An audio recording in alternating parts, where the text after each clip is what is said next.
أعوذ بالله من الشيطان الرجيم بسم الله الرحمن الرحيم ليس عليكم جناح أن تبتغوا فضلا من ربكم فإذا أفضتم من عرفات فاذكروا الله عند المشعر الحرام واذكروه كما هداكم وإن كنتم من قبله لمن الضالين.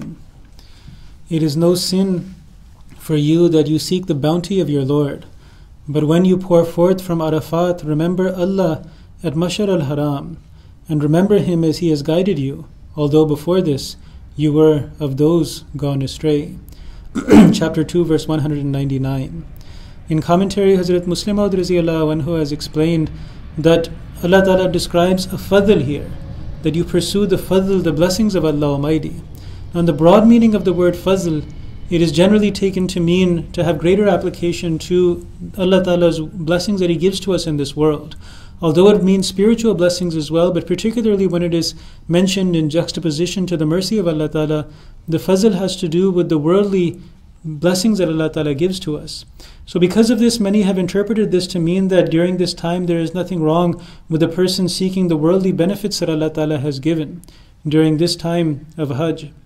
Hazrat Muslim Maud Raziyallahu Anhu explained that although the broad meaning of this is not something that we deny, but what Muslims should have understood from this and should understand from this is that when there is a jalsa-like atmosphere at Hajj where everybody is together, and there are people together from all over the world, from different parts in every single country, then Muslims should consult with one another and come up with initiatives and plans on how they can spread Islam throughout the world.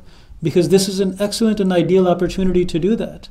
To simply be occupied only with the worship of Allah Ta'ala and ignore the worldly needs of Islam is something that is to squander a great opportunity. So the fadl that is referred to here as a worldly blessing is that opportunity.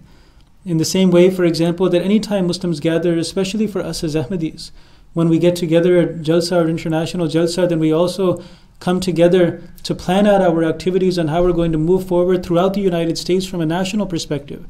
When we get together at Shura, this is one of the objectives as well, to have a spread out representation from throughout the United States, so that our perspective is not confined to our particular corner of the country, but our perspective becomes broadened and we can make plans that have a wider scope. So also on an international level that should be there. And Hajj is the highest manifestation of this. That here is a time when people from every single corner of the world get together. And so to pursue the fadl of Allah Almighty means to seek the worldly means by which Islam can benefit throughout the world, and to use this as an opportunity to come together as one. So this Hajj is something that is an extremely powerful and grand symbol, an opportunity that is not available anywhere else, and something that ties together Muslims as an ummah, not just in a spiritual sense of the word, but also the worldly sense of the word. In verse 200 of chapter 2, Allah Ta'ala says that ثُمَّ أَفِيدُوا مِنْ حَيْثُ أَفَاضَ النَّاسُ وَاسْتَغْفِرُوا اللَّهَ إِنَّ اللَّهَ غَفُورٌ رَحِيمٌ. Then pour forth from where the people pour forth, and seek forgiveness from Allah. Surely Allah is most forgiving, merciful. Now the word that is used here, afidu, is applied to people. But Huzur explained that it also has a metaphorical meaning. That afidu, which means to pour forth, when a vessel has become full and it starts to spill out water out of it. Huzur said that this word is used here to symbolize also the condition of the heart that a person should have at the days of Hajj. That his heart is filled with the love of Allah Almighty and glorification. And that sense of ecstasy and enthusiasm is something that pours forth in every one of his actions. So this is one of the implied meanings in the wording that Allah Ta'ala has used in this verse. Also, this verse contains an evidence against those who are Ahlul Quran, who say that the Holy Quran by itself is all that should be used, and the Sunnah and the Ahadith of the Holy Prophet ﷺ are unnecessary. Of course, the Holy Quran is a perfect book and it contains all principles. But also for an understanding and a correct understanding of those principles and teachings, the Sunnah and the Ahadith of the Holy Prophet ﷺ are also necessary. And this verse gives evidence to that to reject the Sunnah and the Ahadith is something that goes against the way that a person can act on the Holy Quran. Huzur said that here, in this verse, it is not mentioned where the Muslims are to go forth from. It simply says that pour forth from the place from where people pour forth. So this is something that is only established in the Sunnah. We don't know specifically, it is not described in this verse of the Holy Quran what the exact rites of Hajj are.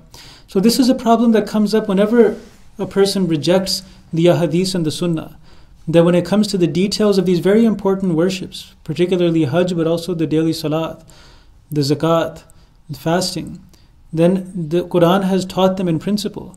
But if the Holy Quran had gone into every detail, it would have been 100 volumes.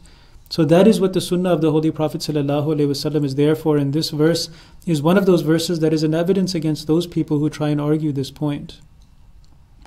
Then Allah Ta'ala reminds us in this verse during Hajj the importance of wastaghfirullah, that seek forgiveness of Allah Almighty because He is the forgiving and the merciful. Istighfar is of particular importance, Hazrat Muslim Maud Raziyallahu Anhu explained, at the time of Hajj, because during these times there is a great emphasis on the apparent rites of worship. When we look at the teachings on Hajj, then there is a disproportionate amount of emphasis on what a person is supposed to do, where, when, and how they are supposed to do it. And a lot of times when a person is occupied in Hajj, especially when a person is doing it when they are unfamiliar with it, then it is easy to spend the entire time distracted. Huzur explains, as a point that we covered before as well, that there are people who go for Hajj and they come back saying that their hearts are more hard than they were before, or they felt enthusiasm and then now it has disappeared. But Huzur explained that to an extent it is understandable, because if a person does not take care of the other aspect of these teachings, then he can only go there and concentrate on the apparent. One example of this is the time that is spent in Arafat. Huzur explains that there hours are spent in that plain of Arafat, but no specific type of worship is assigned. A person is to occupy themselves in the remembrance of Allah Almighty. Now when a person is told to occupy themselves in prayer, then they will remain in that prayer. If there is a salat, whether it is Taraweeh or Salatul Congregational Tahajjud or Salatul Kusuf and Khusuf, if it is a long prayer and people are observing that prayer, then they'll remain occupied in it. But when you don't assign people a specific type of worship, then a lot of times they'll neglect it. They'll just be worried about where they came from and then planning on where they have to go next and only concentrating on the obvious. In this regard, Huzur says that when he went for Hajj as well, he observed that at the plain of Arafat, he didn't see anyone observing prayer or turning their attention towards prayer. They were just distracted in their own things. So this is a way in which a person can go for Hajj and overlook these points. So when it comes to Hajj, the symbolism is extremely important, and Allah Ta'ala has placed great emphasis on the rites and the rituals. But also Allah Ta'ala reminds us of the importance of doing istighfar, of seeking the forgiveness of Allah Almighty during this time, that we not be unmindful of what our objective is. Again, this brings us back to the analogy that Hajj is the greatest of all gatherings. But whenever we have a gathering that is even remotely similar to it, it is something that we can keep in mind. For example, when we get together for Jalsa Salana, it is days of busyness, days of travel. We arrived there and then we are unpacking, and then when we're leaving, we have to unpack in the morning on Sunday, and then we're leaving. Constantly we're occupied. We're meeting with people, different family members, different friends, and so on and so forth. And sometimes just because of the schedule and the hecticness of that daily activity, a person can become unmindful of their worship and their prayer. And the standard of their concentration on their prayers and their reflection and their glorification of Allah Ta'ala can actually decrease because of that occupation and that busyness. So there is a need for istighfar, that at the time of Hajj, which is the greatest pilgrimage, a person can get occupied in these different activities and then become unmindful.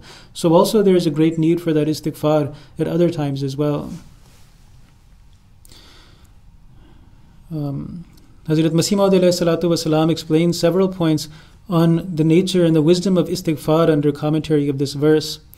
One point that Huzur made is that istighfar, its meaning or its purpose is that we seek to be rooted in the love of Allah Almighty in the same way that a tree is rooted in the ground. And he said that it is so that our heart becomes a prisoner in the love of Allah Almighty. That is the purpose of istighfar. Now this analogy that he used of our heart becoming a prisoner in the love of Allah Almighty is particularly striking, because he said that this is what we are seeking to achieve. This is what we are seeking to do. We want an imprisonment. We see the alternative of our heart wandering left and right and looking here and there for distractions and amusement and comfort. But we have difficulty in controlling it, in controlling the attention span of our heart. And so istighfar is recognizing this point and wanting our heart to be imprisoned and tied down to the love of Allah Almighty, that it does not find rest and ease anywhere else. So this is the central purpose of istighfar, that we seek to be forgiven from our past weaknesses and our future weaknesses that distract our heart away from the remembrance of Allah Almighty. If a person can observe this istighfar with this intention, then other sins go away on their own. If a person asks for forgiveness for a particular sin, then even if he gets rid of that sin, then there is another one on the horizon. There is a new crisis around every single corner. But what Huzur gave here is a beautiful way of describing what the reality of spirituality is that we can reflect on when observing istighfar. Another point that Huzur made is that istighfar the reason it must be observed constantly is because if it is observed before a trial, then it averts that trial. But if a person waits until the trial actually comes, then that trial cannot be averted once it has actually happened. So a mistake that sometimes people make is that they are neglectful of Allah Ta'ala in times of ease, but when that hardship comes, then they start begging Allah Ta'ala to remove that hardship. But now it is too late, the hardship has already come. Sometimes the hardship is there as an opportunity for us to pray and have it removed through prayers after suffering for an extent. But sometimes that trial actually comes for us to remain quiet and bear the full pain of that hardship, and to not say anything. Hazrat Masih Maud has described this elsewhere as well, and we know it, how at times trials come where a person it goes against the etiquettes of prayer to pray for it to be removed, because Allah Ta'ala wishes for us with patience and happiness to bear that hardship. So if a person does not observe istighfar ever, and then when a trial comes he starts praying, then he might find himself in a situation where he was wrong when he didn't observe istighfar, and then he's wrong when he starts to observe istighfar. Because when he needed to, he should have done it at that time, and when he didn't need to and he was supposed to remain silent and be at comfort and submission with Allah Ta'ala's will, then he starts praying and begging for something to be removed that is in accordance with the will of Allah Ta'ala for him to go through. So here Hazrat Masih Maud points out that before the trial comes, it is important to do that istighfar and that prayer.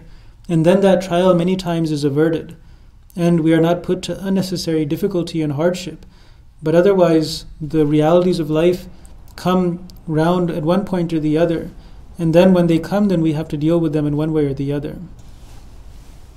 Hazrat Masih Maud also gave a reason why we should observe istighfar by explaining that spiritual illnesses carry an analogy with physical illnesses. And he explained that there are two types of physical illnesses, one that causes pain and one that does not cause pain. There are some physical illnesses that are barely an illness at all, but they cause a disproportionate and extreme amount of pain. One example is a toothache. Toothache is not something that's going to threaten anybody's life, but it's considered one of the most painful things that a person can experience. When a person has it, then they sometimes become addicted to painkillers. There are other chronic pain and suffering that people go through that makes them get addicted to painkillers, although it's not that life-threatening. But then there are other things where a person doesn't even realize and he dies. It's something that corrodes their very insides. People have heart attacks where they just had very subtle symptoms throughout years. Also tumors and cancer. A person will not feel anything, and then suddenly they'll be diagnosed with advanced cancer and they're given 6 months to live. Or also hemorrhages that people suffer inside their brain, and so on and so forth. So these are things that we see in the physical world. They are observable. That a very minor illness can cause a lot of pain, and a very significant illness can be completely undetected. So this is a reality of nature. It is a reality of science. It is not a fault in the creation of Allah Almighty. So why should anyone consider it a fault in the spiritual creation of Allah Almighty? If there are spiritual illnesses which are extremely detrimental to our spiritual health, but we feel no pain for them, a person may have otherwise considered it to be an injustice, but there is a fault in Allah Ta'ala's nature that the greater the spiritual illness, the more we should feel it, because then there is proportion to it, then we will be able to guard ourselves. But such a notion and such a logic goes against the realities of nature that is observable around us.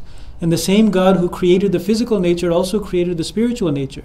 There are two worlds that run in parallel. So we should look also within our spiritual health and examine different spiritual illnesses to see which ones have greater symptoms of pain and suffering and which ones have no symptoms whatsoever. There are some illnesses that a person goes for a long period of time and isn't even aware that they are suffering from it. For example, when a person lies, then he can slowly start to rationalize it to himself. He becomes numb to the fact that he is lying. He tells little lies one after the other. And he doesn't even realize it, but he is developing a habit within himself to justify things to himself. And he is changing his spiritual health within himself and corroding it without understanding it. Then suddenly when an emergency happens, a situation arises that makes him scared and fearful, and he doesn't know what to do. He panics, he reacts just out of instinct. That instinct comes from his core. It doesn't come from a well thought out decision at that moment. And that core is now made up of an eroded and corrupted thinking, because he's now gotten into the habit of making excuses to himself and justifying things. And that is when a person tells a lie, a significant lie, a meaningful lie that they never thought that they were capable of. But then suddenly in the moment they did it. And it wasn't an accident, it was a result of what existed deep within themselves. So this is just one example of how a person can have a slowly progressing illness on a spiritual level that suddenly comes out and manifests itself in a symptom after it has become very advanced, after the cancer has spread throughout their system. So from this perspective, we can look at all the other illnesses that exist, that a person suffers from, and they don't actually end up feeling. Hazrat Masih Maud has explained how there are, the difference between maghdub and ad-dhalleen. Hazrat Muslim Maud who explained it as well, that there are certain sins that a person is punished for in this world, and other sins that are so far gone that a person is not punished for it in this world, but they are punished even more severely in the hereafter for it. So those sins that are things that are extreme in their misguidance, and that we should know better about, for those Allah Ta'ala has not created a specific pain in this world. And that is why we must be extremely mindful of those things.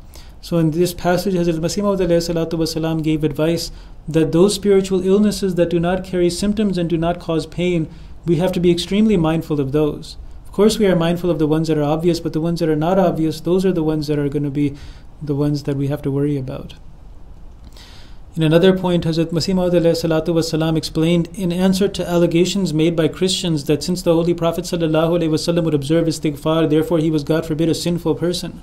Huzur explained that istighfar is a broad word, and it applies to seeking protection for our weaknesses to be covered. It does not necessarily refer to sin.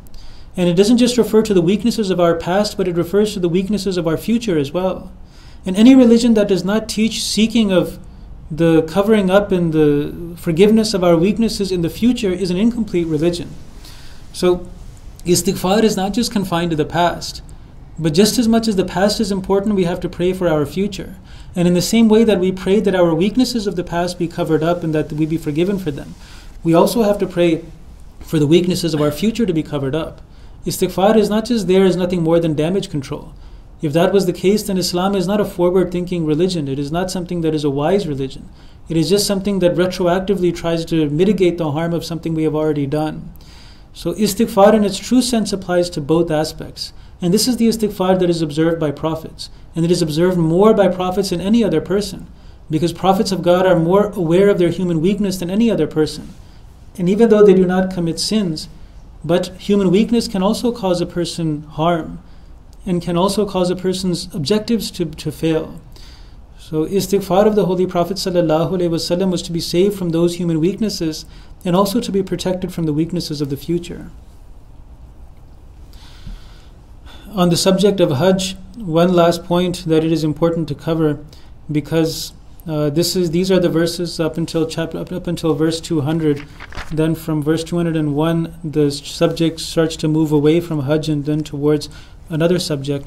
So on the subject of Hajj, we have gone over this some time ago, I think in a Friday sermon, but we'll briefly go over it here in the Dars, because when we're discussing this subject, it should be addressed, which is the responsibility of us as Ahmadi Muslims to go for Hajj. Now this is something that is an obligation and a fariz on everyone. But Allah Ta'ala has also described that it is for those who can find a way. Those who cannot find a way in ease and in peace, it is not obligatory for them to go. Now the critical point here is not that it is not permitted for them to go. The point here is that it is not obligatory for them to go. And this is the difference that leads to misunderstanding.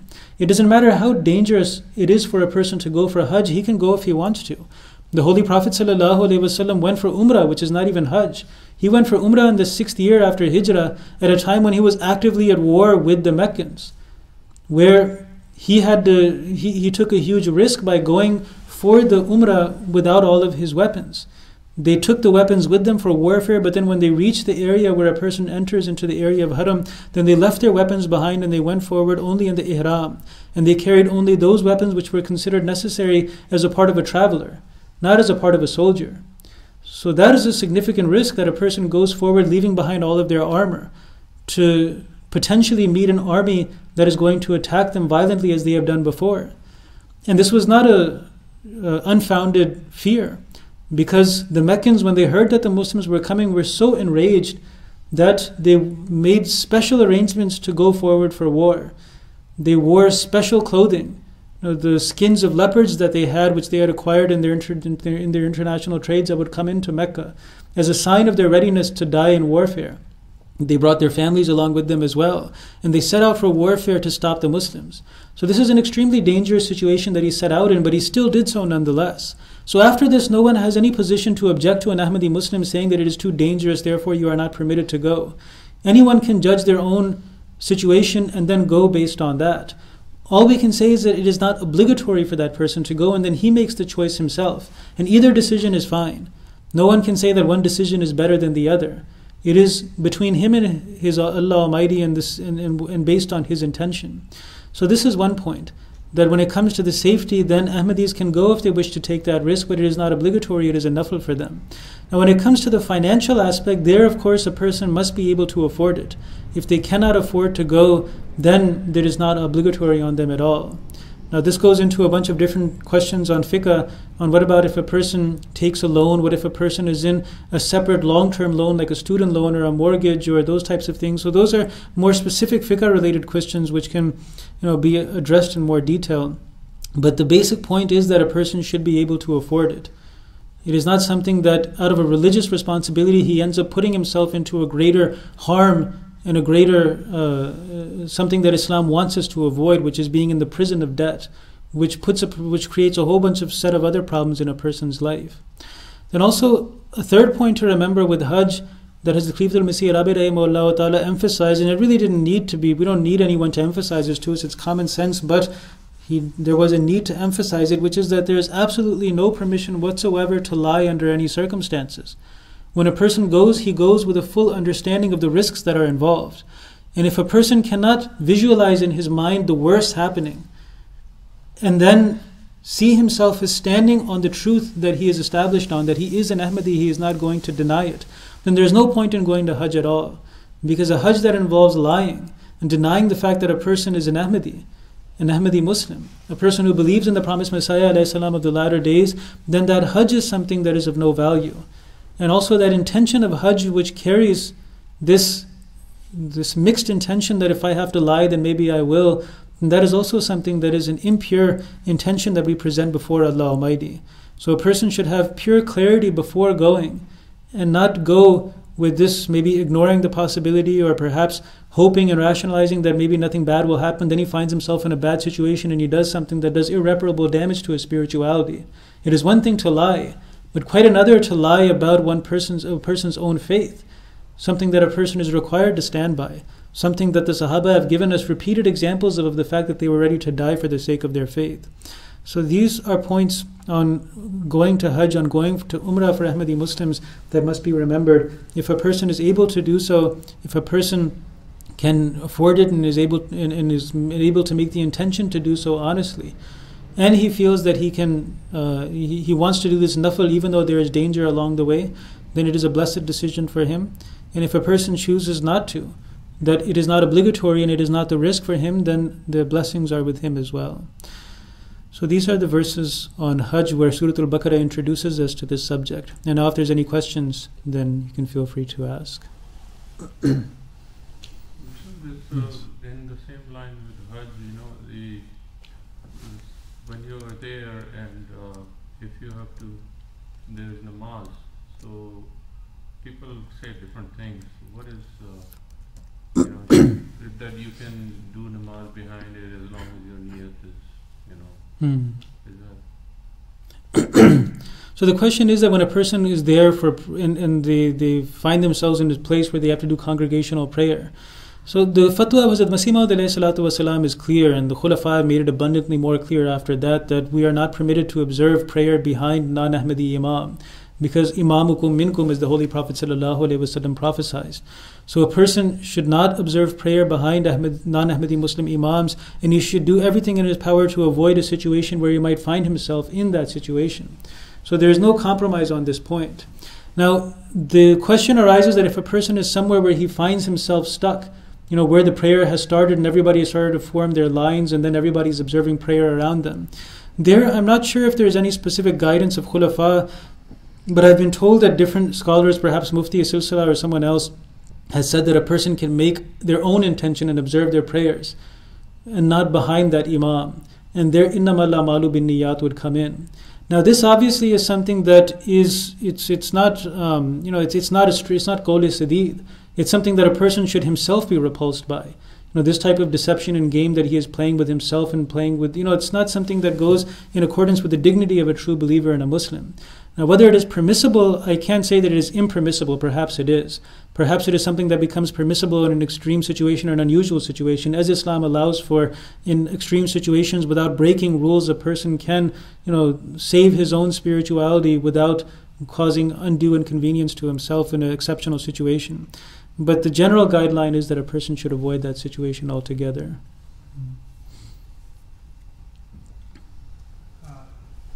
Yes. Because I have this situation that I actually learned it from there.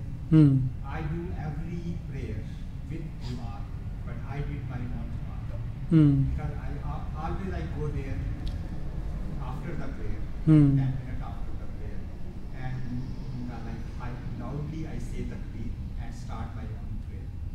Within a few seconds, you can get a lot of people behind you. I did it in almost, I never did single prayer alone during Hajj, even in Medina. Every prayer I am my mom, and I got enough people behind me. Okay. Jazakallah. So Muzaffar Sahib mentioned that each time that he ever, did prayer in Mecca and Medina, he would just go there and observe takbir out loud, and then people would inevitably come behind and observe prayers. And each time he led the congregational prayer, never did he find himself in a situation where he had to read behind someone else.